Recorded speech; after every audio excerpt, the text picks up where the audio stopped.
As late winter comes and we get the first glimpses of spring, it's a time of promise and renewed optimism for our gardens.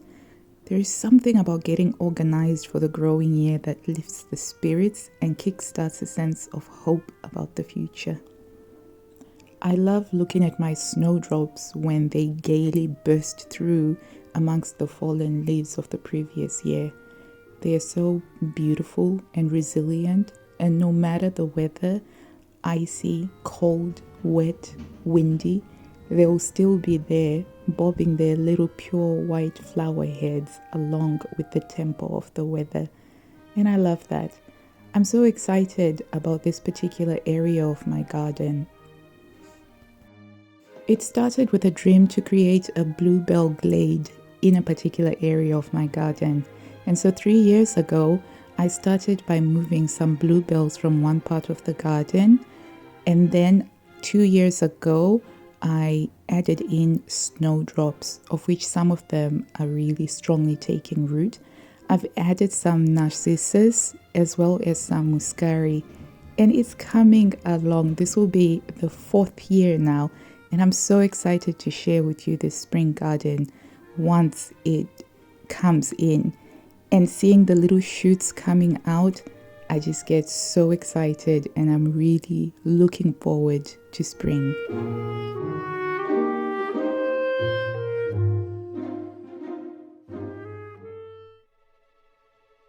Today I'm making a big batch of tomato and lentil soup.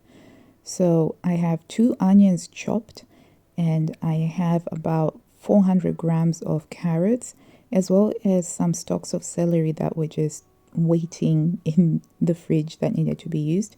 I like to use ground cumin as the major flavoring, and I'm using also some onion powder. Salt and pepper can be added to taste, as well as some vegetable stock. I will link the full recipe in the description box down below. I also like to use tomato puree, although this is optional, but it does intensify the color and the flavor of the soup. Though the soup is going to end up being slow cooked in the instant pot, initially I thought I was going to use the slow cooker, but it was too small. I like to fry the onions on the hob because I like to saute them and caramelize them. And I like to think that this is key to the lovely hearty flavor of this particular soup. And another key important reason why I fry them is because I also like to activate the flavor of the cumin by frying it in hot oil. So a few years ago, I learned through the Three Sisters cookbook, which is a wonderful cookbook on Asian curries, that you need to activate the flavors of most of the spices in heat and oil. And so I find that when I do this with the cumin, it adds a really fantastic warmth, a hearty warmth to anything that you cook it in if you fry it and activate it. And so I'll add 2 tablespoons, bearing in mind that this is a huge batch. This is going to make about 6 liters of tomato soup. Keeping things at medium heat, I will add 2 tablespoons of tomato puree, and I'll just sort of mix it in like that. The key thing is low heat, particularly when you add the powdered spices, because you don't want to burn them. You just want to activate the flavor. And when I learned this particular principle, it took the flavor of the cooking that I did to another level. So something worth trying. So once we've cooked that, I am adding the tinned tomatoes. I'm using 6 tins of tomatoes in total here, and then remembering to swish all of those tins with water to get all of that extra tomatoes that get stuck on the sides of the tin. And then I will just mix all of this in. You'll notice I haven't added the salt yet. I like to add the salt at a later stage once I've added in the stock, because sometimes the stock can be salty enough for this. So I'll then add the onion powder at this point. And I add the onion powder because I think that it does give it extra flavor. So it was at this point that I then moved it to the slow cooker. I'd already turned on the slow cooker about 30 minutes before I started so that the ceramic dish is nice and warm. Otherwise, it increases your cooking time if you just chuck it into a cold cooker and then turn it on, because the slow cooker has to take time to warm up the ceramic dish before it then starts getting to the food. So to this, I then add the celery. That's not a necessary part of the recipe, but there were some celery sticks that were wilting in my fridge. And then the carrots. The carrots are really quite good in this because they add lovely texture. And then I will add the stock, the vegetable stock. Now, my slow cooker is smaller than the instant pot, and for some reason I always forget that. I think it's because I like using the slow cooker a lot more since it is a crock pot, but it was at this point that I realized I had to actually move it into the instant pot, and I did that with a lot of tomato splatters that then had to be cleaned up. But that's the fun of cooking in the kitchen from scratch. And I used up all of the 1.8 liters of vegetable stock, and so I'll just stir that in. And then the last thing that I will add is the red lentils, and these add a really lovely texture. You can make the tomato and carrot soup up to this point without the red lentils and you still have a lovely soup, but when you add in the red lentils, it makes it so much more umami, and it's got a better mouthfeel in my opinion, and it adds to the texture. So that was 3 cups of lentils that I then add, and I mix them in, and I'm going to let it cook in the instant pot. So I decided to use the slow cooker function, and that went on for about 4 or 5 hours because I was prepping it earlier. And for lunch, my husband and I shared a steak that I found on Reduced to Clear, which was only £2.48, and it's very rare to find steaks at that price.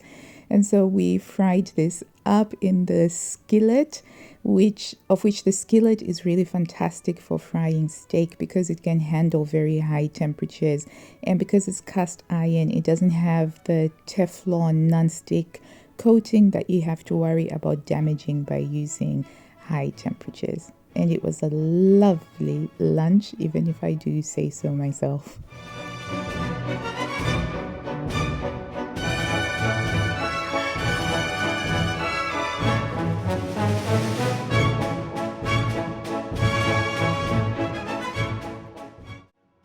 My daffodils from last week were starting to look just a little bit tired. And what I like to do in order to just refresh them is I will remove the first petal that they had. That's the petal that was covering the bud, because that's the one that tends to dry out first. And I'll just gently pinch it off. And as you can see there already, they're looking just a little bit greener without that. And then the next thing that I will do is I will cut the stem again, make them shorter, and bring it up to the healthier part of the stem, cutting it at an angle.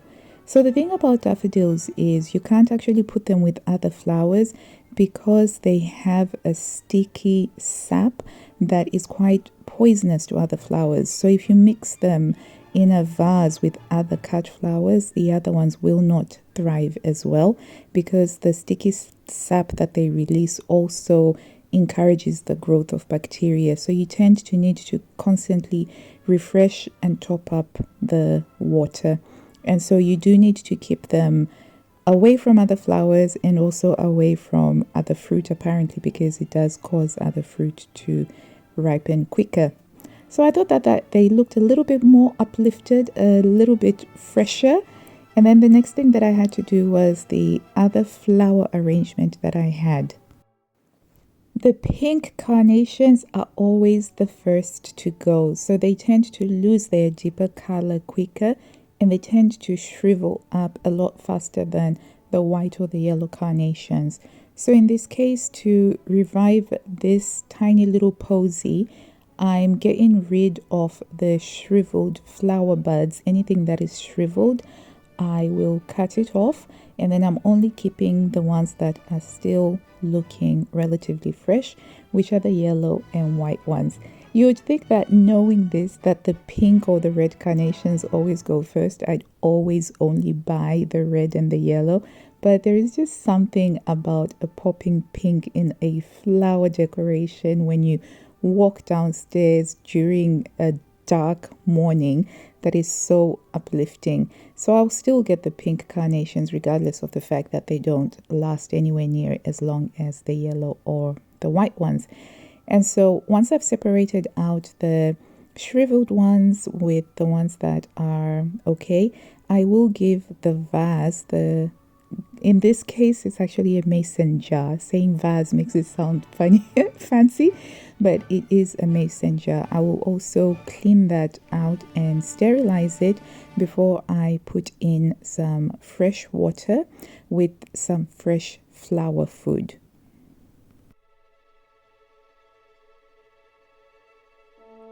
And the thing about arranging flowers is that you don't really need anything fancy to put them in. Any glass cup will work just as well as any glass jar. And in fact, I only started buying vases to put my flowers in very recently because I realized that I love having cut flowers in the house. So in order to refresh this posy, similar to the daffodils, I'm going to cut the base of the stems and make them a little bit shorter, and one by one cut off any of the buds that aren't working, and then I'm just going to put them back in and rearrange the posy with the new color scheme, because obviously with the pinks gone we have a much more classic, elegant little posy, as you'll see very shortly.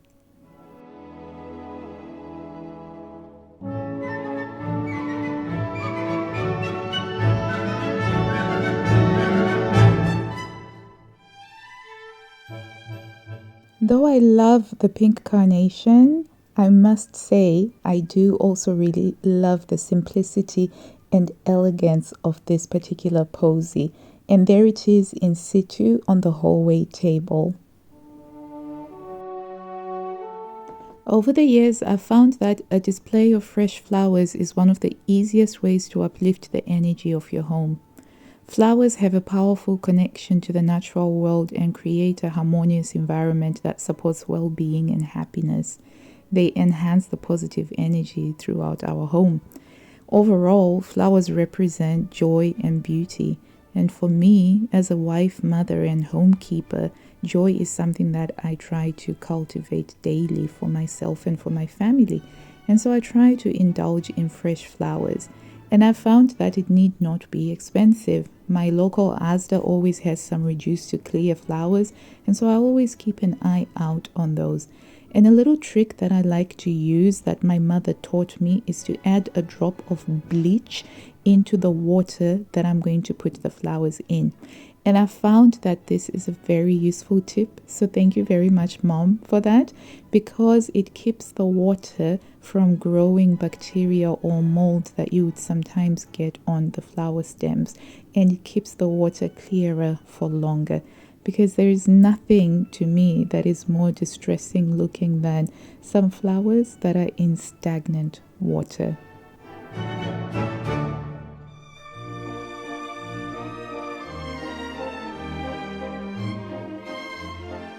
I do love puttering around the house and looking after the flowers, especially if I can't quite get my head into a particular space. I do find just sort of rearranging the flowers can help put my mind straight. In the meantime, after several hours, the soup was ready for me to blitz it. As you can see, that it has some really beautiful texture, and I'll only use the hand blender very slightly to break up the thicker carrots, and then it will have a lovely texture served with some lovely cheddar cheese. And this is a family favorite for a hearty winter's day. Thank you for visiting with us, and until I see you next time, I wish you blue skies, health, and happiness. Bye.